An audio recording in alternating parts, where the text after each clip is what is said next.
बाबा हरिहरनाथ की इस धरती पर, पावन धरती पर बैठे हमारे समिति साहब, भाई मुखिया जी, सभी सम्मानित हमारे अतिथिगण और पूरे देश के कोने कोने से आए हुए सभी व्यापारी भाइयों और घोड़ा मालिकों, मैं आपका हार्दिक स्वागत करता हूँ, अभिनंदन करता हूँ, चंदन और वंदन करता हूँ। हमारा क्या औकात था कि मैं मेला लगाता। आप लोगों के असीम कृपा से, आप लोग के आशीर्वाद से मेरा जो एक सपना था वो साकार हुआ। और निश्चित तौर पे हम लोग जिस समाज से आते हैं, किसान समाज से आते हैं, यादव समाज से आते हैं, हम लोग पशु प्रेमी हैं, चाहे वो गाय का हो, भैंस का हो, चाहे घोड़ा का हो, चाहे हाथी का हो। इस मेले में लगभग मैं 40 वर्षों से आ रहा हूँ। हमारे पिताजी भी आए, दादाजी भी आए, और आए दिन सरकार की उदासीनता के कारण यह मेला विलुप्त होते जा रहा है। इस चीज को जीवंत आत्मा को रखने के लिए कई एक बार हमने रेस कराने का काम पिताजी के नाम पर किया।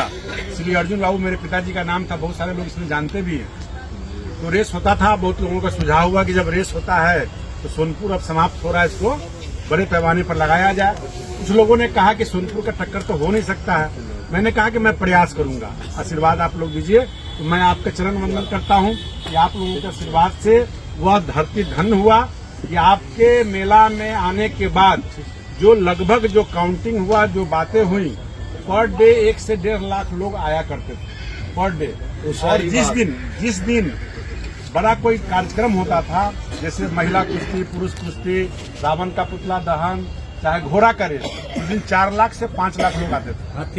हाथी का रेस और सोनपुर में हाथी, वहाँ भी हाथी आया, और इस बार 10 हाथी से ऊपर भी पहुंचेगा। ऊंट भी आया, कुत्ता आया, चिड़िया, पशु पक्षी सभी आए। सभी लोगों का स्वागत हुआ, सब लोग मान सम्मान बढ़ा। और एक बड़ी कृपा आप लोगों के चरण धूल से हुआ।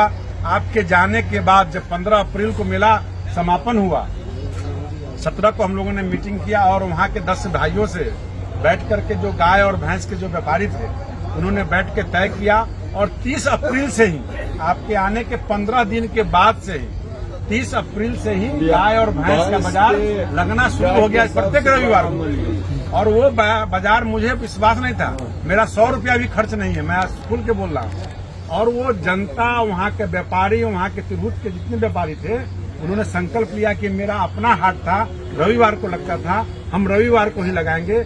और हम अचंभा में पड़ गए और पहला दिन ही 100 भैंस आ गया। उसके बाद निरंतर 1200 तक भैंस गाय आया। और वहाँ पर जो लोग खरीदार करने आए तो और हम ताज्जुब में पड़े। हम व्यवस्था करते गए, हम थक गए। और जब कहाँ से लोग आए, आसाम से, बंगाल से, झारखंड से, बिहार से, यूपी से, एमपी से, तेलंगाना से, छत्तीसगढ़ से, विशाखापट्टनम से, हैदराबाद से, दिल्ली से, तमाम जगह से खरीदार पहुंचे। यूपी के तो मेरठ, बरेली, अलीगढ़, फैजाबाद, गोरखपुर, आगरा, तमाम जगह से व्यापारी आने लगे। मैं तो कहा कि भाई कहाँ ये हमारा सभ्यता और संस्कृति विलुप्त हो गया था। जो आपके चरण कन से वो धन्य हुआ धरती, और हमको आशीर्वाद करने का मौका सब भाइयों से मिला। सभी समाज के लोग आते हैं, सभी धर्म मजहब के लोग आते हैं। अब डॉक्टर बनने का सपना करें साकार national medical college Birgunj Nepal से। National Medical College, Birganj, Nepal, accredited by IAO and affiliated with worldwide recognized Tribhuvan University, listed in WHO. Latest खबरों के लिए देखते रहिए MUZ न्यूज और ताज़ा अपडेट पाने के लिए चैनल सब्सक्राइब करना ना भूलें।